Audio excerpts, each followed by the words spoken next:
Oh, hello, hello. This is a request video about Monarchy that I got like 3 weeks ago or something. And so I decided to go ahead and just listen to some literature about that before I do the video. And then today I was working here, and all of a sudden I decided, hey, let me just do that video. Uh, so based on what I know, this is a ongoing process, learning. Uh, so I'll probably do this. Lots of versions of this video, but so this will be the stoner version. Um, I read Aristotle Politics to prepare for this video. And then I listened to some Plato Republic and some of the dialogues, and I was even listening to some of the Machiavelli prints, and kind of accidentally, just kind of moved in. Um, so yeah, so it's a very pertinent thing to talk about these days because I think a lot of people are, you know, we're kind of moving into a monarchy with Donald Trump trying to gut the government and be more unilateral in all of his decisions. A little wannabe dictator. And then there's lots of new people who probably are talking about wanting to go back to that form too. I heard a Peter Schiff economist say he wanted to make it so that only like maybe educated people could vote or something like that. So yeah, there's probably a lot of people who believe that we need that monarchy's great. In fact, a few years ago, one of my YouTube commenters said something. I like investigated them and I found their website or something, and it actually said, yeah, their preferred form of government was monarchy. So so yeah, let's talk about what that is. Monarchy is like a kingdom. King is the guy with the crown, and everything he says goes, um, and he says the queen and the princess uh, with all the robes. But for me to describe just the kingdom, that doesn't really help. Yeah, I think the best way to describe what a kingdom and a monarchy is to compare it with all the other different forms of government. So, and the best person to go to learn about that would be Aristotle, the ancient Greeks. They know more about that stuff than we do because they had the city states. Each city was like a different country. So um, there were all these different countries with all these different political systems. And it's really interesting the way that they thought about it because I was listening to the book and I realized um, he's talking about all the different forms of government. You have like aristocracy, oligarchy, um, um, uh, free state, democracy, tyranny, and he talks about how they change, how they replace each other, and the way he's talking about it is like a cycle, just a continuous cycle, and so that's why it's called revolution. Revolution literally it means like revolve, like a wheel revolving around, eternally revolving around. And so that's the way that Aristotle thought about, and I guess the Greeks thought about politics and revolutions, is that's just this wheel that's constantly turning around, and certain political structures are constantly replacing other political structures, and so you're just trying to find this like perfect balance, but the external forces always come in to disrupt um, the system that you have, and so you have to adjust it based on the external sources. So it's kind of like it's kind of like he kind of had a judgment about all the different political structures, that they're just based on the types of people that they're taking care of. And so, you can't really judge what is best because they're appropriate for the people who they're serving. Um, the only way to judge what is best is, well, who are the best people? The best people, and then what uh, political system do they use? Well, that would be the best political system. It would be the political system of the best people, but the political system of the best people wouldn't be the best political system of the worst people. So anyway, yeah, the way that they looked at it was just a revolution like that. So you think about it's different the way we think about it. Like we call it the French Revolution, but it's that was more like it was just an upgrade, a transcendence, a one time reorganization. Um, because today's world is different than in history. Modern days, the countries are too big, and the institutions are too set in stone and developed to go back to where it was, where you just be like a petri dish, all the time. I think it's really similar to if you're talking about like back in the natural world, when we had a lot more animals, and survival of the fittest, and it's all these different species of animal and which one's going to win, fighting it out, or like if you're talking about like a big tournament, you've got all these different teams and anyone could win and which one does. So it's kind of like that with the political system of ancient Greece. Um, and yeah, so that's how it was different. But so they had a more clear view of all the different political structures than we do. And so yeah, it was fascinating how all the different examples he gave of how they all changed. So that's what I'll talk about. Uh, I have the book up here that I can even read along with. You should, if you wanted to check out Aristotle Politics. I guess this book this video is going to be half Aristotle Politics and half what is Monarchy. But Aristotle Politics has 8 chapters, and he's talking about one is city, regime, citizenship, democracy, oligarchy, polity, constitutional change, democracy versus oligarchy, ideal state, and ideal education. Okay, so um, okay, so it's interesting talking about. Um, I'm gonna make sure this is still recording.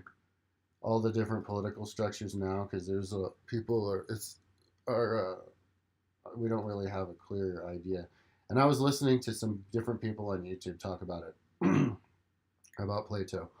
I heard so there's 3 people who I remember watching on YouTube recently talking about what the ancient Greeks thought about democracy: Aristotle and Plato and Socrates.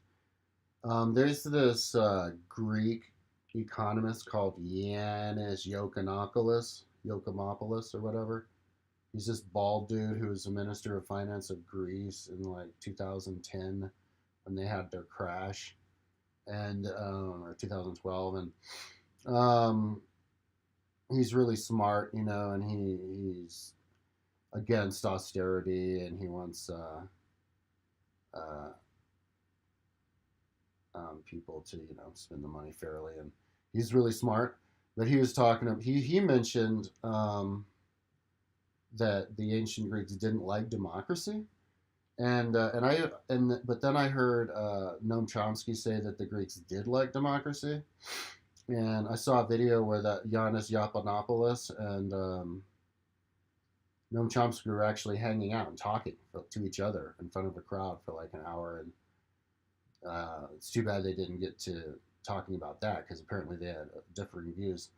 And then I saw this other video called by this guy, I can't remember. There's this YouTube channel, and he interviewed this professor of this young guy. He's like 36 years old, professor of religion philosophy at the University of New York, and it's called Jason Reza Aslan. He was a member of the alt-right. He's really smart about history and religion, but he was saying that the Greeks didn't like democracy and that aristocracy is best. So let me. I think people have. I don't think people are being clear about and treating democracy fairly. Um, so according to the ancient Greeks, um, like I said before, the smarter the population, the more democratic it has to be. So if you're if everybody's super smart, then you want a democracy. So democracy is the best. But Plato or Aristotle didn't call it democracy; he called it a free state. Okay, so and he even there at one point, and I don't know where. I need to get in there.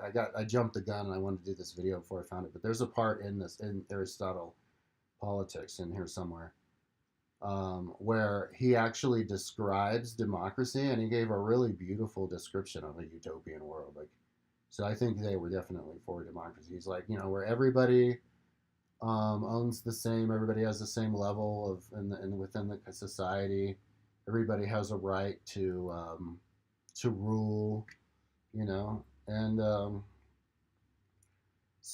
but democracy, like pure democracy. See, this is how people can get away with saying the Greeks didn't like democracy, um, because according to Aristotle, democracy, if you're going to talk about pure democracy, that's the bad part of democracy. And so let's describe how that happens. That's where uh, people have take part in public assemblies, and well, they and then people would pay certain people like journeymen, the rabble, just people like mechanics, just people who hire themselves out for labor, people who could just as easily just move to another city state, may not have loyalty to yours or be educated. They actually pay all those people to come to the central forum and vote, but then if they get a demagogue, he can, appease them and point the finger at anybody who has the money and say that they use the laws to help themselves, and so that we need to change the laws to help all the people, and so the rabble follows them and they change the laws, and then the system falls apart. So they realize they need laws, but then when they rebuild the laws, in the image of the oligarch who's now a tyrant. I mean, of the demagogue who's now a tyrant, and so that's the worst, where nobody's free now. And so, basically, democracy. If you're going to have a healthy society, you have to have laws, and you have to follow those laws, and those laws can get broken and the constitution changed if you can find a charismatic person to convince the uneducated people, if there's enough uneducated people, to follow his fancy new idea and change everything. That basically. So that's what's wrong with democracy, is people can. So basically, the problem with democracy is if people get too stupid and then take over. So that's why they needed to have a balance. That's how the revolution. Um, like if you're going to find a balance in anything, you have to constantly sample all the different possibilities over and over again really quickly, and then you find the balance that way, like a painter. If a painter is painting a painting and you're trying to find the perfect color for the tree, you would just keep dabbling in all the different, and then a little bit more until you got it. And so that's what politics is. You have to have a balance between, just due to the nature of the population, of how people are in those days, and even now still, there's too big of a population that is oblivious, and so you have to have a certain group of the population that has a has a strong sense of community and and hard work and is smart to design good laws that that protect everybody and but protect the resources. Um, you have to have and then you have to have laws where people all have a say, but you can't. You have to have laws, that you follow. So you have to have smart people and rich people with power, but the poor people also have to have power because Plato is describing how revolutions happen, and it's common sense. That's what's so amazing about Plato politics is it's just common sense. It's like if any smart person, my mouth is totally drying up. Oh man, it was like if any smart person were to sit down, and try to just write a book called Politics, this is probably what they would write anyway. So it's timeless. It's amazing. But yeah, so he's saying the causes of revolution are obviously. So yeah, let's just go through the cause of revolution, how it all changes. So we already talked about how like a nice aristocracy could turn into a democracy and then turn into a tyranny. Um, um, and also and the demagogue is the person who's the performer who tells the people what they want to know, and like a sophist, you just win argument for the sake of winning the argument, and then but there's no real demagogue is a negative term because there's no real substance behind the person. They're just steering the the mass consciousness of the masses, and so but they can take advantage in a situation where there's too much wealth discrepancy. Like if you have got the wealthy people who work hard and make their money, nobody has a problem with that. But then if they get too wealthy and then a lot of the other people are too poor, then they feel like it's not fair.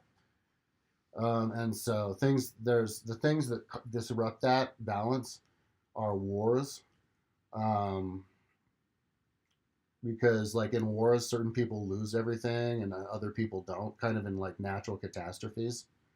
Nowadays we have governments that if there's a natural catastrophe that we have FEMA that can pay the people who lose their house. But like an event of a natural catastrophe back in the past or a war, certain people lose, and then they get bitter, and they get angry, and then they want to try to like renegotiate things.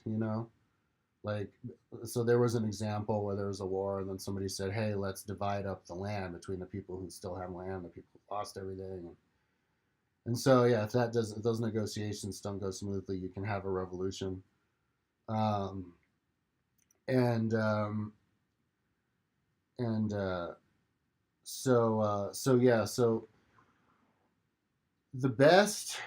Um, this kid Jason Reza Aslan was saying that the best that Plato said the best form of politics was the aristocracy, and Noam Chomsky said the best was democracy. Well, it goes to who you're talking about, and Plato said this. If you want a kingdom, if everybody's a dumbass and there's one person who's better than everybody, then yeah, you would have that king. I think you should think about the past as being a little bit different. Let's talk about the past compared to the present, and continue the conversation that Aristotle started. Well, back in the past, they had slavery, and Aristotle talked about slaves as an actual class, as an actual entity, and he never got around to or Plato, as far as I can remember. I think they actually did a couple of times, and I need to find those spots. But they didn't really talk a lot about the evils of slavery. They just kind of talked about it as a matter of fact. Um, but they did make it pretty clear that you can. I think at one point you can't have slavery, obviously, if everybody's equal. But there were a lot of slaves in the past, and a slave is different. A slave is like that movie about um, Jodie Foster, where she called Nellie. I never saw the movie, but it's about a girl who grew up like isolated in a basement, and there's been cases of kids like this who grow up isolated. Their parents just throw them a bone and tell them to eat it, and then they're rescued when they're 13 or whatever, or 15, and they can't talk, and they're like, and you can never train them to be a normal person. um, Slaves are like that.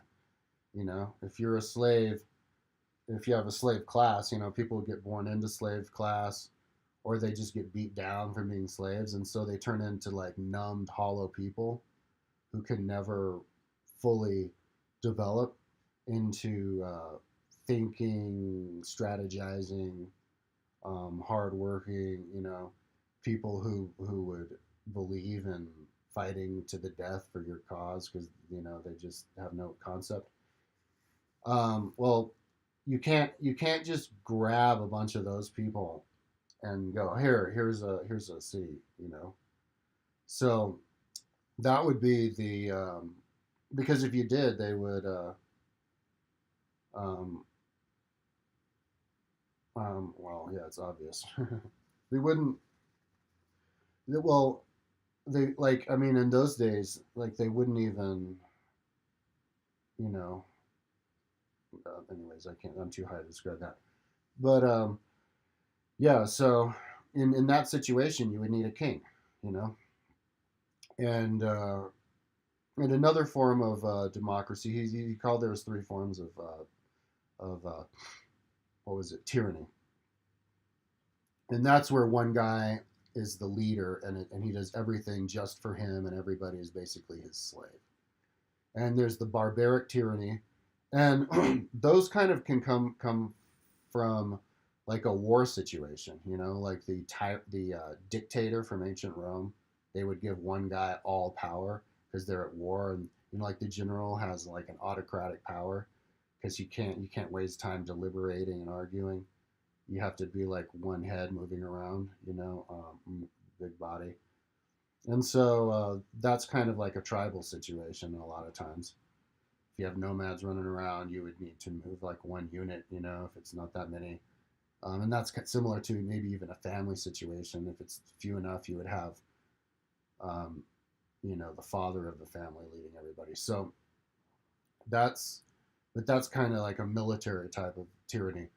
But then you have the tyrannies where it's bad, where it's actually in a city, and those you can come those tyrannies come around from the demagogue getting a whole bunch of like slave-minded people, or people who are too similar to thinking like slaves to just go and follow him and then change the rules. So let's talk about the different classes of people.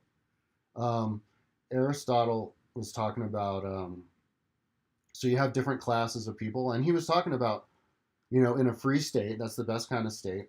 Um, and that's basically what we would refer to as a democracy. Um, um, so and that's where anybody can rise to the top if they're good. And he used an analogy: your souls, the composition of your souls. You have golden souled people, you have bronze souled people, and then you have like iron souled people.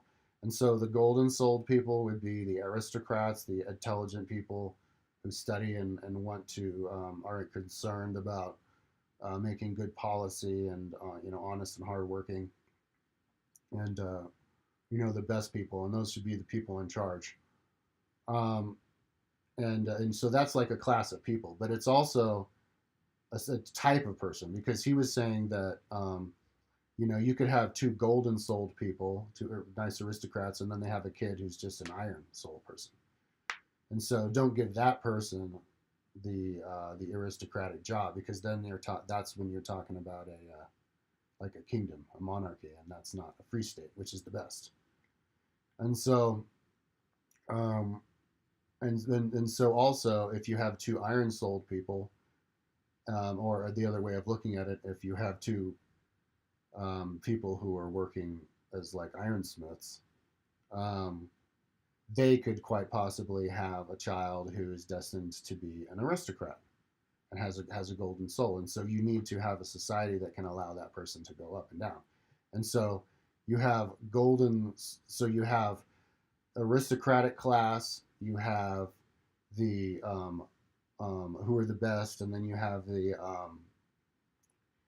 husbandmen. So those are the landowners and the farmers who are the second best, and they work the hardest and they make money. And and then and so those would be the silver souled people. And then the third people, bronze souled people, would be the workers, like I think he was saying the traders, so modern day bankers, the people at the market who do the trading and buying and selling of everything. And then the bottom people with the iron souls would actually be the laborers, like the ironsmiths and the journeymen who just go around and hire themselves out for work. You know, the movers and the um, painters and the silversmiths and stuff. And and so there's those four classes of people, and if you were to look at the souls in there, generally the people in the top class are generally the golden soul people, and then the people in the second class are generally silver soul, third class is bronze soul, and third class is iron soul, generally. But there's people of all different souls within those classes. That's just a general rule, and so you have to realize that. So you allow the people to move up and down. So that's what uh, Aristotle said, and that's a free state. That's the best kind of state there is. And ideally, in a free state, everybody in there is basically as golden as possible, meaning that everybody, so that all of those classes can vote. So that's a democracy. Um, you know, just not a pure democracy, because pure democracy, they had to have a word for they had to have a word reserved for when it gets shit hits the fan, when too many of the, like when the people get too poor and poor people vote bad decisions. That, and the word for they use is democracy. So it's, yeah, we need to normalize the word free state, because there's no difference between free state and democracy when you're talking about policy. The only difference is that in the democracy the people are stupid, and it's just the bad result of it. So so basically, I mean, you have to, if you want to have a healthy society, then you have to, the most important thing that you have to do is make sure that the people are all quality people. And so you have to improve the education. And so anyways, so I can talk about that. I think I'm going to make this video like let's say like Aristotle politics. Well, let's talk about, because the video, I'm going to talk about Aristotle politics slash monarchy, because that was a request. Because let's talk about monarchy and the modern day world and our view of it, and what all these different political forms turned into in the modern day, because the modern day is a lot more solidified and harder to change. It kind of becomes a monster unto itself, and so, we need to figure out a way to kind of break it up and have and bring back the ancient way of looking at politics with all the different, and have different, give examine the different political systems of different cities within the country and the different people. Um, so now I think one thing about today that is different, some similarities and differences between today and in the past are, today the masses can get intelligent a lot easier because we all have magical cell phones with Wikipedia and spare time to read Wikipedia and websites and learn and listen to your audiobooks while you're at work and hang out with other people who are smarter, and every decade, every year, people are talking about more and more intelligent things. People are knowing more and more things, being familiar with more and more different, uh, concepts and cultures and ideas and history. History shows are getting more and more intelligent. Um, so so that would support the idea of democracy, because then you would have no reason to believe that there would need to be any stupid people who would fall prey to a demagogue who would then rewrite the Constitution and turn ourselves into a tyranny and take everybody's freedoms away. Um, so now, but there's lots of people who don't trust that. Um, and those, I think that's where the outright comes in, and the people who want to try to that, and so that's where they start saying, like, the outright. J. Reza Aslan was in the outright, and that kid was really, you should listen to it. He was really smart. I was learning so much from him about. He's half Iranian. He's talking about Iranian history. He got me interested in Zoroaster, and he said Zoroaster was 6,000 years ago, and I looked on my website and I was like, holy shit, he was 6,000 years ago. That's the longest time ago. But so I'm thinking, how the freaky dicky can somebody that smart about history and that smart be a motherfucking outright? And then he's saying stuff. He's going, yeah, the Greeks hated democracy, and yeah, aristocracy's the best, and I'm all for eugenics, and so that's kind of scary to think that. I think it's great that people are getting into history, but it's kind of scary that you would get outright people into history, because you know you can influence a lot of people that way. So I think the alt left, I think the Antifa guys really need to start learning history, dude, getting real good at the history, so you can blow people away with history. That's how. See, like, Trump is a demagogue. He's a modern day demagogue. Ben Shapiro.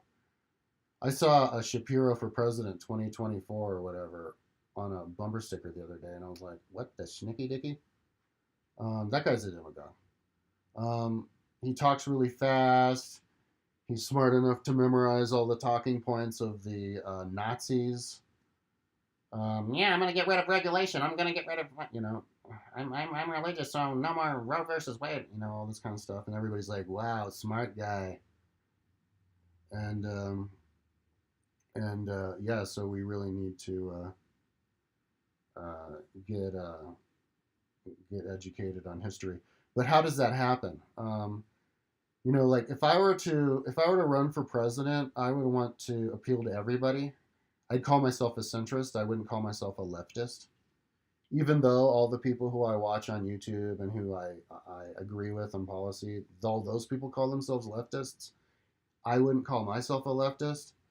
In fact, I did a video a few months ago called The New Political Party, the Libertarian Socialists. And I actually came up with that idea myself without doing any research, because I wasn't studying. I was only doing like history. And boom, it turns out there is a political party called Libertarian Socialists. That's what Noam Chomsky is. They can also call themselves anarcho-syndicalists. And that's that balance, That's that balance that Aristotle was talking about so many years ago. You got to have the balance between all the different forces of our society. And so, if I were to run for president, I would look. This is how I would sympathize with these outright guys and try to um, get them more towards the center. See, the problem with outright and the racists and stuff is that, as we all know, and maybe we not all talk about it, but just like as Aristotle said, um, the political structure we have depends on the people who live there. You know what I mean? So if we're filled with a bunch of slaves, then we have to turn in. Then those slaves are dumb, and they're going to fall for the demagogue, and then we're going to turn into a tyranny. which is good for a slave anyway because they can't make any of their own decisions. And so that's what people are afraid of.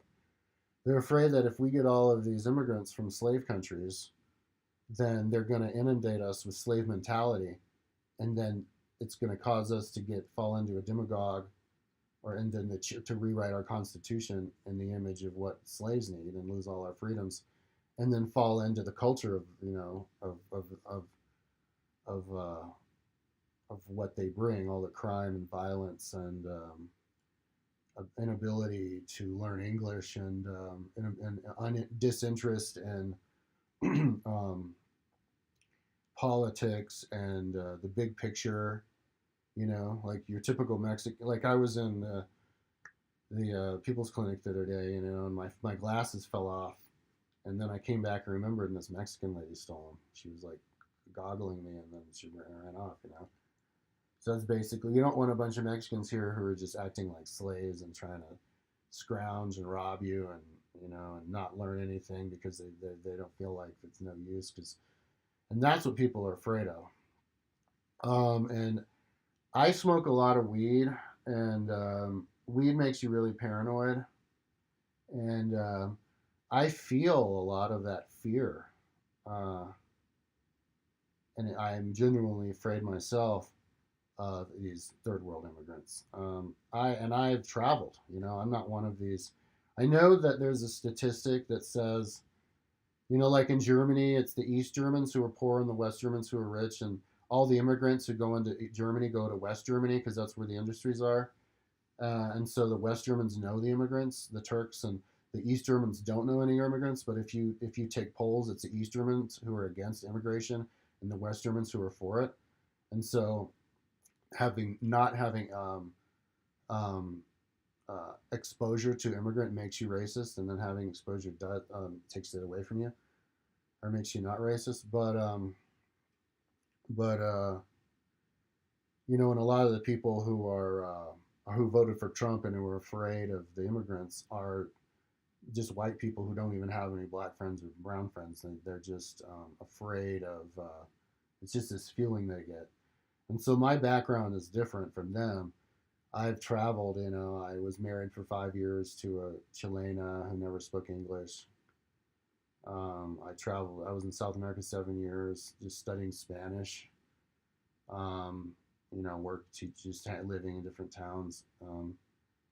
And then I traveled around the world of Europe for a couple of years, working in Korea and like touring stuff. And so I've seen the outside world, and so those paranoid feelings I get are from all the stuff that I see, and and it's true that those all those other countries have slave tendencies and very negative uh, cultural traits that if they were to dilute the superior white culture here in America, then we could it would undermine the strength of our culture, of our ability to follow law and to have a system of honor, an honor system, which is what we live on anyway, um, the fabric of our society, and um,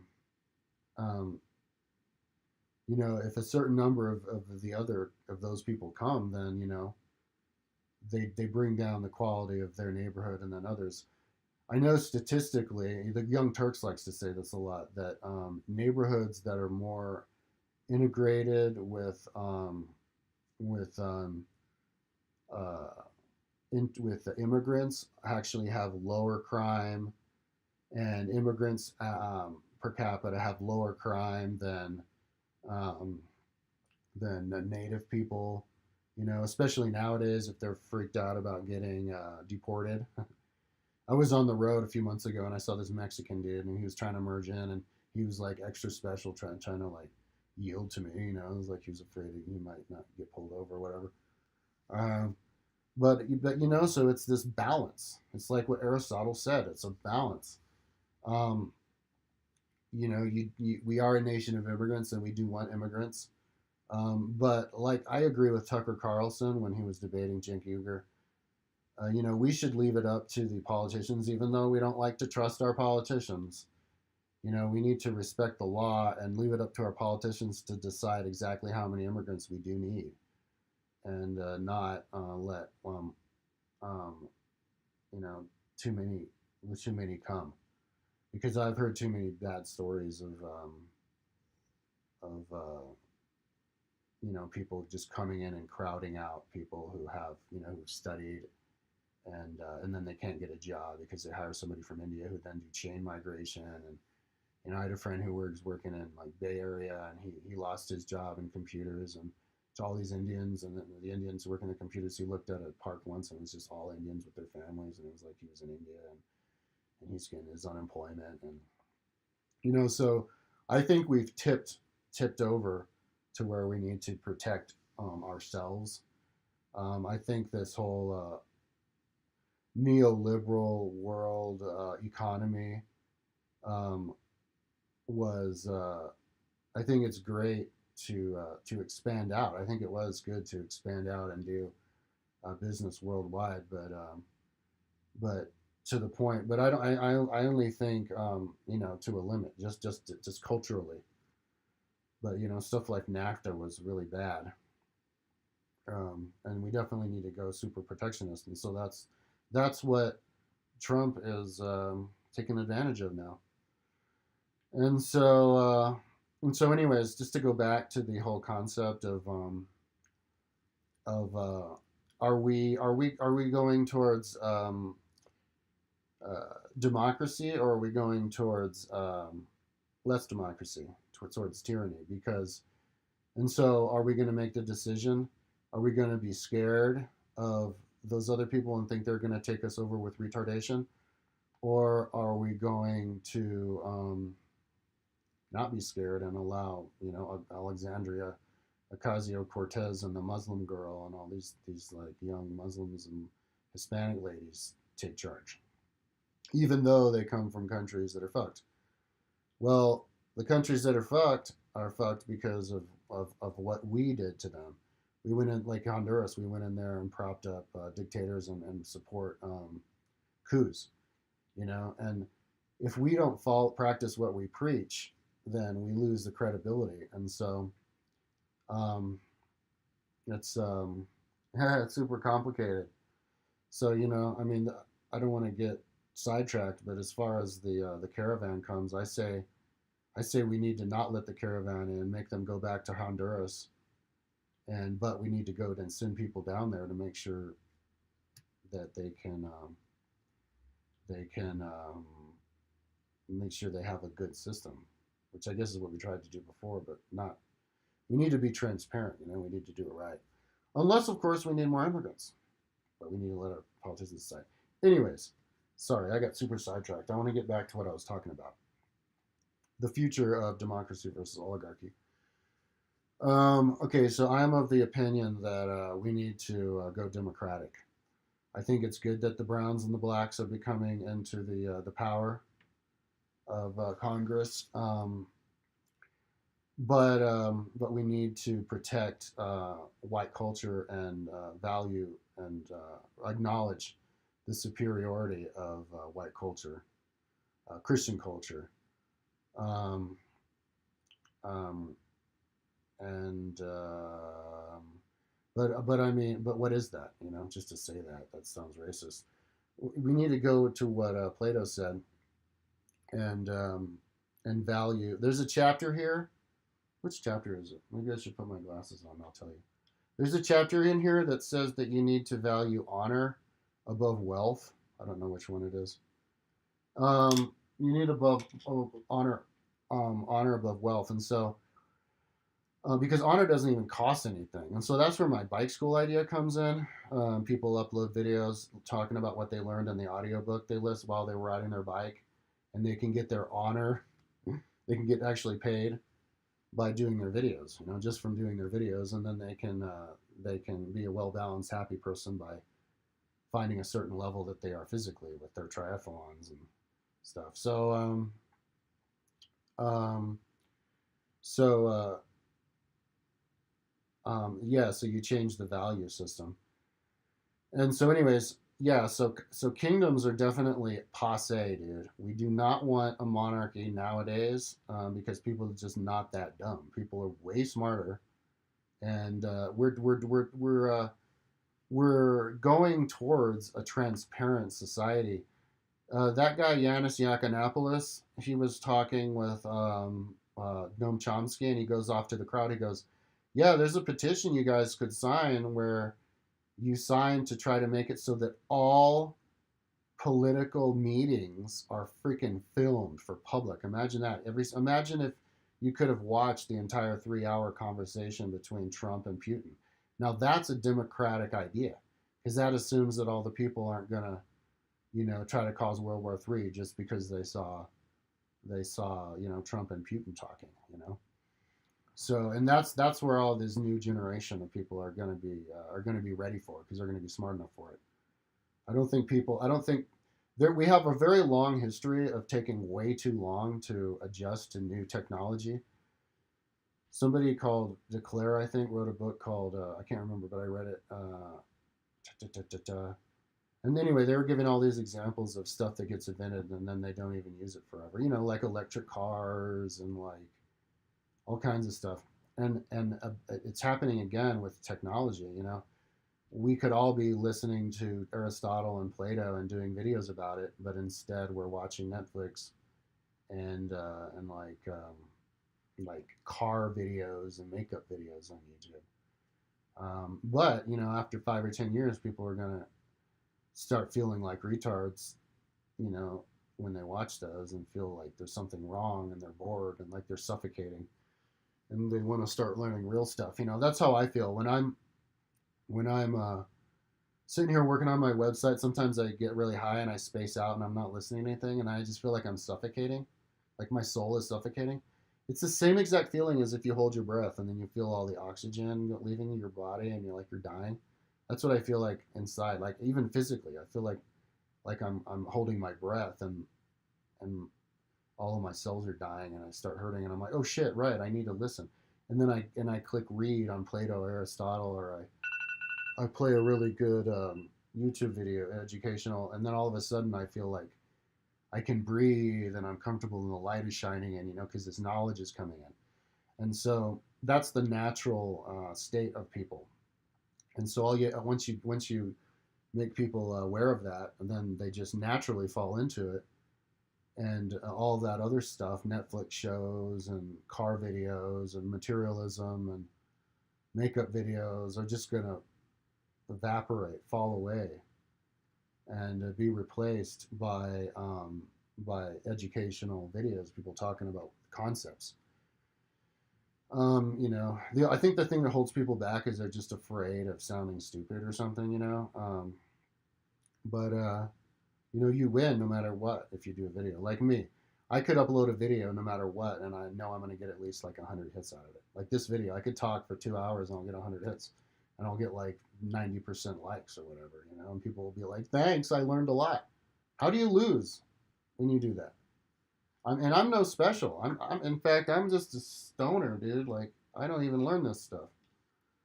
So anyways, so that's where it's going. Yeah, you definitely don't want to support monarchy. Now let me talk about the why people support monarchy, because it's a really interesting concept. You have we have such a positive view of monarchy. You have the royal family, and that's going to start to seem really silly pretty soon. Um, like with Shrek, you have the king, and everybody knows what a king is. King has all fucking power. King can do whatever the motherfucker the king wants, dude.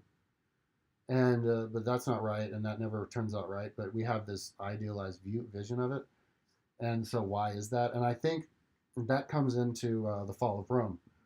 Um, I think we don't think about a lot of the time how we're a product of the bigger picture of the bigger machine. We're just little ants in a bigger machine, and it's like the butterfly effect. If something happened different, we'd be living in a totally different world. And so that's why that parallel universe concept is so appealing. And I think it's beyond appealing. I think it's actually real.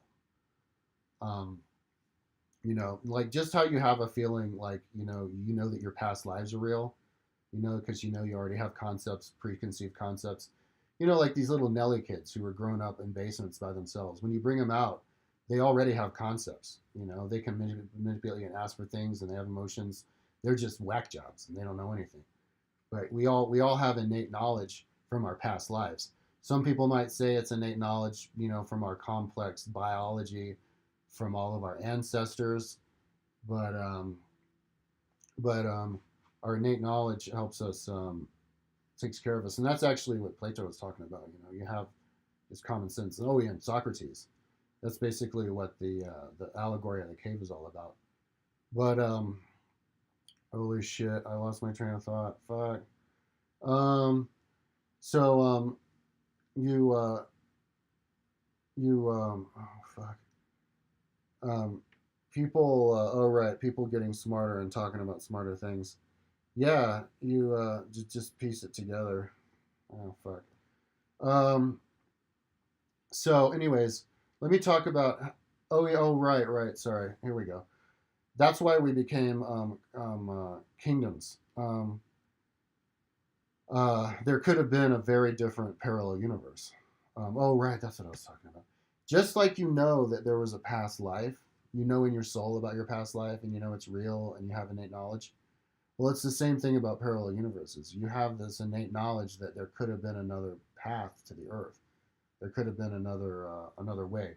So, like in the past, ancient Greece, people had these city states, and they had democracy, and they had aristocracy and educated people, and all these people think, knowing that tyrannies are bad, and kingdoms are bad, and like nobody's a kingdom.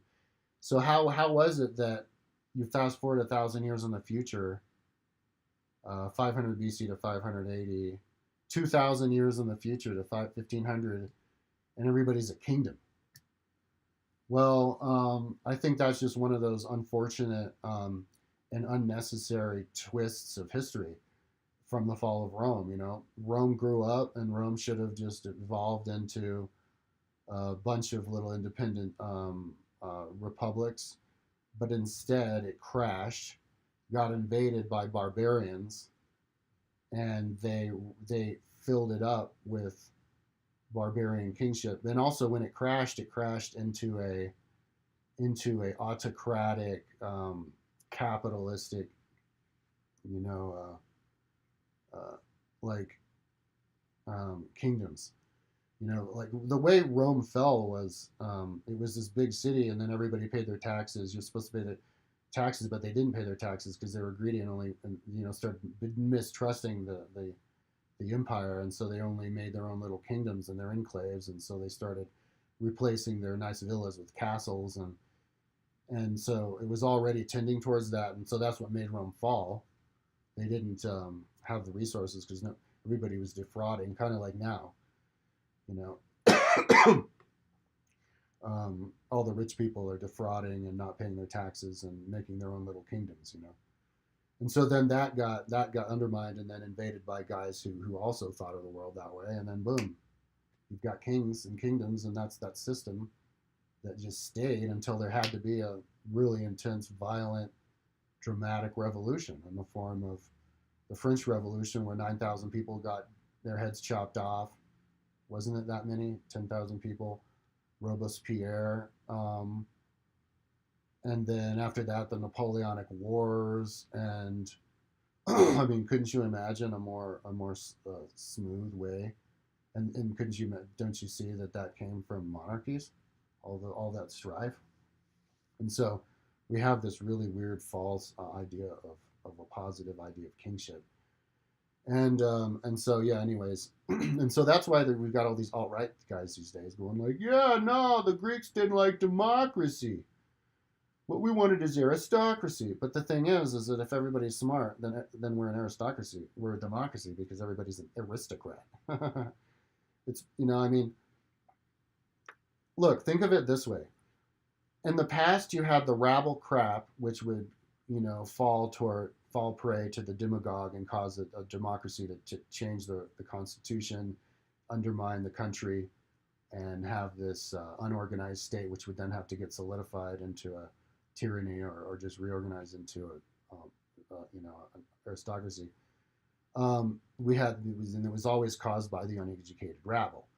Well, what's a way of looking at the uneducated rabble? Uneducated rabble, and this is what Socrates talked about. Socrates was talking about the horse. This is the conversation about the horse.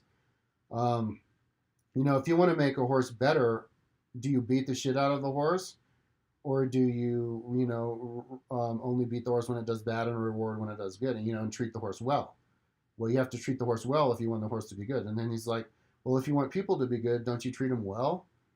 And they're like, yeah, well, then why the hell do we beat the shit out of the slaves? Isn't that going to make somebody bad? How would you expect somebody like that to be good? It's the same thing. And so, um, and so that's why there was rabble. That's why there's rabble today, is because they're treated poorly. Um, and so, and if you wanted to make an allegory, how about physicality deformations? In the past, we had a bunch of physical deformations. People had warts and cysts and lipomas and growths, and would die of skin cancer at 40 and all this kind of stuff. But then we evolved our technology, and now we don't have warts and cysts and the people dying of skin cancer. Everybody's beautiful and everybody's healthy. Well, what's the difference between somebody's physical attributes and somebody's mental attributes? It's the same thing.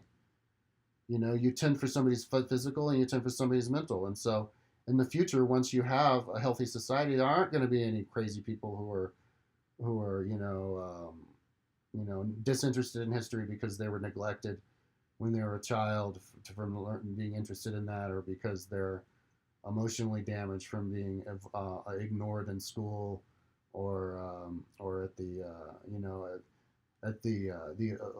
orphanage, because people aren't having babies out of wedlock. And we iron out our society so that everybody's raised right, everybody's looked after. Then there's not going to be any of that rabble, and so everybody can vote, and you can have a pure. There is no negative form of democracy. At that point, democracy, pure democracy, and free state's the same thing, because everybody's healthy. And if and when you do have these anomalies, these sick people, these dangerous people, or whatever, it would always be, the iron souled people and the golden souled people. But the iron souled people, there's a word for that, mentally ill, and then you put them in the hospital, and then you don't, and you still visit them and love them, because they just have problems. So that's why the future is of democracy, and that's why the people in the past liked democracy. The real danger isn't, oh, we want aristocracy. When you hear these Ben Shapiro's talking, these people just automatically think that poor people are evil and there's evil people. I mean, that guy's so crazy. He's like, my wife did thousands and millions upon zillions of hours, billions and quadrillions of hours of studying to become a doctor. So why the fuck should she have to do your work for you, you little rabble guy? And it's like, well, dude, what about the people who do zillions and quadrillions and billions and trillions of hours working as a slave for minimum wage, where they never have the actual time to think about life, and they're gutted from the inside like a slave? You're basically making it out like it's their freaking fault. And so your wife gets to just be rich as a doctor and buy Bugattis and stuff. Dude, don't you understand that that's what caused all the problems in the past? Like, do you think that all the because the general idea of a normal human being, not a cold-blooded snake like you, is that in the past, all of that wealth discrepancy and slaves and kings and people who could kill somebody just because they wanted to, all that stuff's bad. All the stuff today where you look around and everybody's the same, like the Borg, I guess I don't know, where everybody's integrated and the same, you would call it a communist. That's actually good, because everybody's at a same level. Everybody's like a king. Everybody can be a king unto themselves, like me. I'm a king unto myself. I have my website, The Land of Kyle, and I've got my, I can live like a king. I can get up whenever I want. And I mean, don't you want people to be able to get up whenever they want and do whatever they want? All you have to do is reduce the overhead of the society by just giving people money to not spend money, only spend money on kale and potatoes. And so that's why we have to get rid of the government. So that's why I'm a centrist. I'm like, hell yeah, you rightists. Get rid of the motherfucking government. Get rid of the army, but also the colleges and the schools. That's why it drives me crazy when I hear all these leftists. They're like, yeah, free tuition. Oh, no, no, no. We're all going to die, dude. No. School, that's just blowing money for nothing. Dude, I don't even get me started on that. Dude, I got kicked out of school. And I did 5.5 years of college with 3 summer sessions, and I got an English degree and nothing more because I got kicked out of education because they kept making me take all these classes because my advisor wanted me to take more classes so they get more of my money. And then they made me do English, and then I couldn't choose any intelligence score classes, so I was dumbed down because of course I had to choose the major because I wasn't allowed to choose a smart major or choose my own major because the person said that I was only going to choose easy classes, and so then I got funneled into only the stupid classes, and so they basically make you stupid and drive you crazy and charge you a shitload of money. And so what the fuck? That's insane. You want to just get you see that's why people don't trust people to be smart. They think people are idiots, and the people who are the smartest have to be the idiotists. Like me, I was D minus all through the class. I got kicked out because it was D minus every single class. And that's what they say. That's what this some guy was saying. It's the A students that graduate just to become workers. The B students just graduate to become like supervisors. C students graduate to become like the presidents, and the D students graduate to get the buildings named after them, dedicated to them. Because it's just about brainwashing.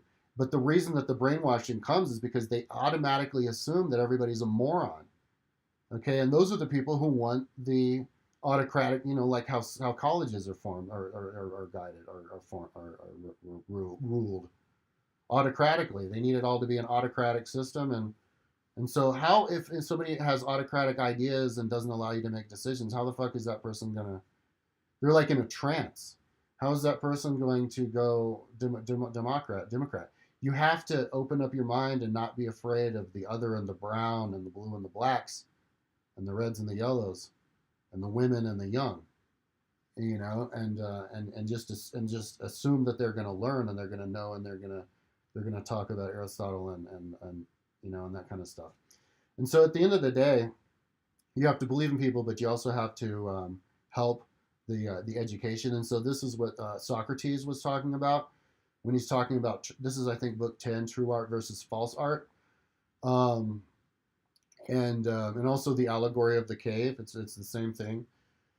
The allegory of the cave is the true thing versus the false thing, and that goes into the demagogue.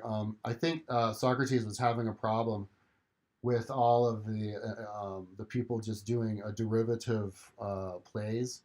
That was a very big thing in ancient Greece. All of the plays were derivative. Really, Romeo and Juliet is derivative of what was it? Um, Antony and or da da da da. It was some Roman tale from like Seneca or something, and that was a derivative of the Cleopatra and Mark Antony saga, and Oedipus Rex was derivative of I think like Epic of Gilgamesh story, and then that turned into what was it? Maybe um, you know the Shakespeare Macbeth, and it's just everything's derivative, and we're doing even that now, sequel to sequel to sequel, and then you fall into the demagoguery, like with Ben Shapiro and their talking points, or whoever the Fox Newses and their talking points, and all of a sudden they hate Christmas and everybody's talking about fucking Christmas and what somebody said about Christmas. Somebody throws up some slogan about um, um, uh, like the selling baby fetuses for money. Everybody's talking about that, but nobody's actually talking about the ancient conversations that we've always had, to the point that nobody even knows what the ancient conversations that we've always had are. And I think that's what Socrates was talking about with the allegory of the cave. Like there's these ancient real truths that we should always come back to, and with art. There's this um, true basic truths that we all need to be talking about amongst ourselves to form a common ground amongst ourselves to then grow off, and so that we're not all spouting out our own words and not even communicating with each other. I mean, you should see the debate between Cenk Uygur and who was it, Ben Shapiro, where it's just talking points. They interrupt them and then they just talking points. It's like you don't even have to be talking to somebody. The worst one was Hassan Piker versus Charlie Kirk. Hassan Piker's like, yo, like they don't care about poor people, and Charlie Kirk's like, taxes and the wealth and it's trickle down, blah blah blah blah blah. And it's like, okay, hello, like, when are we gonna talk about something? That's false art. And also people focusing on drama. This is something I even did a YouTube video about this, and it was cool to hear Socrates talk about it. But one of the Socratic dialogues, he's talking about um, um, he's talking about like why do people go and watch plays that have pain? Why do we all go to horror movies and feel pain and thrillers and watch people die when we don't want to experience that in real life? Like you don't want your friend to die. You don't want to watch a car wreck. You don't want to watch somebody get stabbed. So in real life, so why the fuck do we pay money to see it on TV? And that's what Socrates is like. Yeah, why do we do that? And it's bad that we do that, because when you do that, it normalizes it to you, and it numbs you down. I think because so many people watch TV, it makes people rude. Because people in TV are really rude to each other. They hang up on each other. They interrupt each other.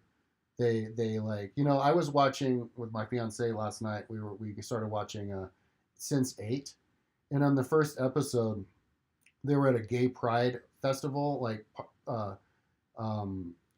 picnic or whatever, out on the grass, and they came up, and one of the gray ladies is like, "You're a tranny. You're not one of us." And then her friend's like, "Fuck you, lay down, kick your ass." And he's like, "No, fuck you, I fucking kick your ass." And then they run off, and I'm like, damn, dude, like in the real world, that'd be a scene. Like, those are assholes. I mean, people aren't that big of assholes in real life, so they like to crank up the assholeness in movies just to make it more dramatic and make it more interesting, more artsy, and not less boring, not as real world. But instead of spicing up the TV, you're just normalizing assholeness. And so people who watch TV all the time, they're just assholes to you then. They talk to you without looking at you, they interrupt you, they insult you, and then they call you. It's like that movie Idiocracy. Remember, the guy wakes up in 500 years in the future, and he tries to be like, hey, where's like the capital, or like, where am I? And they hear him talking intelligently, and they're like, oh, fag, kick your ass, fag. So it's like, we have to, if people watch TV, and then we can't have people walking around talking like, hey, let me talk to you about Aristotle, and they're like, fag. Who do philosophatics? I'm talking about the issues of the day. I'm talking about the immigrants. I'm talking about the Muslims, god dang Muslims on the other side of the world. You know what I mean? Everybody's afraid of the Muslims and Sharia law. Everybody's like, Sharia law, bitch, Sharia law. It's like, oh, cool. Are we going to talk about history? Oh, yay. No, we're not going to talk about history. We're going to talk about Sharia law, Sharia. You know what I mean? And so that's false. That's false art. So you need to stay focused on the important stuff, and not follow, the demagogues of the day, people of the day. And so that's where he started talking about the noble lie. Like, we need to adjust our history to where that we filter out the history, so that we tell the stories of heroes, so that they inspire us. And that's, a lot. There's a movement of that in Hollywood. Like Independence Day. The aliens come and it brings everybody in the world together, and so we won. Yeah, tell stories like that, and also tell stories where somebody who fought to the death, those people who fight to the death go to a good place. Like the people, like the Scandinavians. If you fight, you go to Valhalla, heaven. But if you run and you get whipped in your back and killed while running, then you have to pay penance in hell and stuff. To make people brave, and so that's the real issue. Okay. It's not an issue. It's not an issue of, oh, do we want an aristocracy? Do we want an oligarchy? Or do we want a democracy? No, we want to start a aristocracy. It's not about that. That's not the argument. the conversation is, how are we going to make everybody to the level of the aristocrat? And so that's what Socrates is focused on, and all of his dialogues, and and all of the that's what philosophers and their philosophy and everything are focused on. How are you going to get everybody to that level? And then you don't have to worry about, are we going to have a democracy or an oligarchy, right? Because those, whether you're going to have a democracy or oligarchy, depending on how many dumbasses there are in the system. And so that's why you have to regulate the immigrants.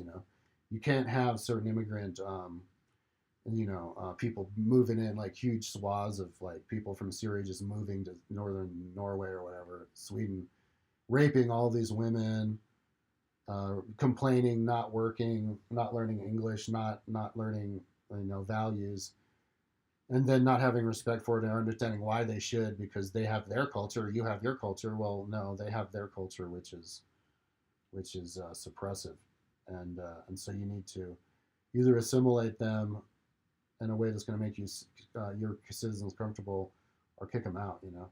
And so yeah, I'm just disappointed with all these leftists who can't see that side or won't acknowledge it. Because maybe that's all these people on the right want. They just want you to acknowledge it. Why can't you just acknowledge it? Cenk Uygur, just come and bring the most racist motherfucker you can find. Bring in what's that guy? Gavin McInnes. Interview Gavin McInnes and be like, yo, man, white race. Yeah, we love white race. Yeah. And that's what I think we should do with bike school. Let's do bike school. And we'll get all the oligarchs, all the rich people to pay the bike schoolers to become the new educated class, where we ride our bikes all day long and then we teach what we learn in the history books. And we can say white power, and give all the money to the white males first, the white men who are pissed off and can't find jobs like me. I mean, everybody's like, yay, Alexander Cortez 28 is in Congress. That's great and stuff, but you also have to give a job over at the supermarket or whatever to the 45-year-old white dude, because if you don't, he's gonna fucking get racist and vote for somebody like Trump. And and that's where I am. I can't get a job because I'm a 45-year-old white guy, and it's basically the same thing as being a black dude from the 1800s. I came back from Chile and I tried to get a job tutoring, with my wonderful website, just tutoring. But a woman was the owner, and she didn't like that I'm a creative man, and so I got banned from that. And so you have to tutor yourself, but it's women who are in charge of the tutoring in the household, and they don't like creative men, or especially the white men. And so you need to create a system where an in for the white. What is white? White is out there on your horse going in and wrangling up the cow in the middle of the winter, up in Scandinavia, And so let's fuel that natural drive and say, okay, white man, here's that money, man. Here's your money. Go ride up in the mountains, ride 100, 200 miles every day, come back and listen to that audiobook, and just stand atop the pulpit and teach all of us what you learned from the history book, because it's those guys, it's the white men my age who are going to be the most likely and the most hungry to speak that stuff and to speak history. Those are the ones who I hear talking about history anyway. I mean, I'm shocked. It's kind of scary.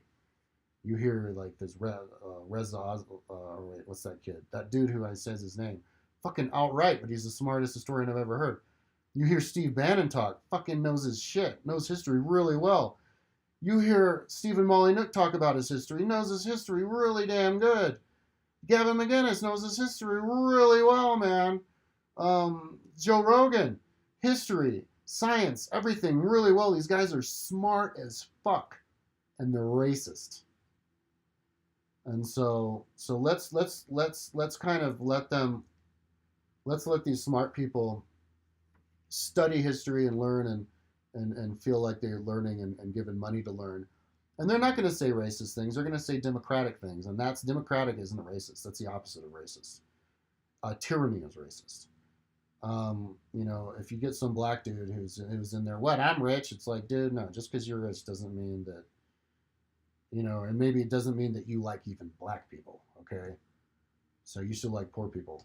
And then once you get the white people to do the white men to do it, then you would give it to the white women, And then, of course, after that, these people, the brown skinned people from the third world countries, are going to go, oh, yeah, learn English. Oh, learn English. And then first they'll learn English and then they'll learn other things.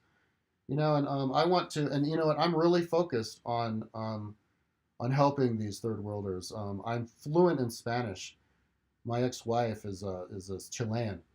And so I'm going to start every single video I'm going to do, I'm going to do in Spanish, and I'm going to try to, as soon as I feel like I'm like the white man is taken care of and people aren't discriminating against anymore. And luckily, white men have lots of money, and so you get the old white man to give the young white man the money to ride the bike, and then and then and then you can then branch out and actually explain in Spanish all of the beautiful things about history. Explain Aristotle in Spanish, Plato in Spanish, retell historical stories in Spanish, rewrite, put all the history books in Spanish, bring people in contact with Hispanic history books. Maybe I would read Hispanic history books to get the Hispanic community into educating in Spanish. It's no problem in their language, and then they would learn English, and then we all have. There's no retardo class, okay? But the fact of the matter is that kingdoms are bad, monarchies are bad, um, democracies are good, free states are good. Anybody who tells you that a democracy is bad, they're just twisting it around, and they're only using that very negative example of what does happen. But that's because in the past, half the people were fucking slaves, and nobody had access to education. Now nobody's a slave, and people are getting more and more access to education. So it doesn't matter how brown your skin is or how female you are, you have that innate ability to learn just as much as the white male. It's the only thing holding you back is your culture, and so we have to constantly be allowing people to grow up and you out. So it's what Aristotle said. You have to allow the golden soul people to rise to the top, cream rise to the top, and so that's where my idea of bike school comes in. You should read about it.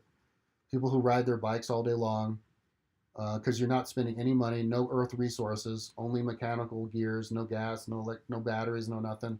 Do up and down. Maybe an electric bike, sure, but that's no pollution.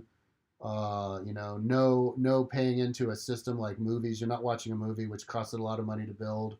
No middlemen, just you. When you go with your teacher goes with you. Government pays the teacher, government pays you. No middlemen, no administrators, no nothing. Low overhead. Everybody becoming genius, and so then you have a pure democracy. But it's a good pure democracy. Fucking communist democracy. Where, and I'm not going to explain libertarian socialism because I'm talk too long, but when I say pure democracy, I mean like, if you want to change the law, we all vote on it, and you don't have to worry about people voting a stupid law because we're all smart, so we all vote on it, and then we don't even have politicians. Like that's what Young Chomsky was talking about. One day we'll get rid of the state, and people are like, get rid of the state. One day we will get rid of the state. You know why?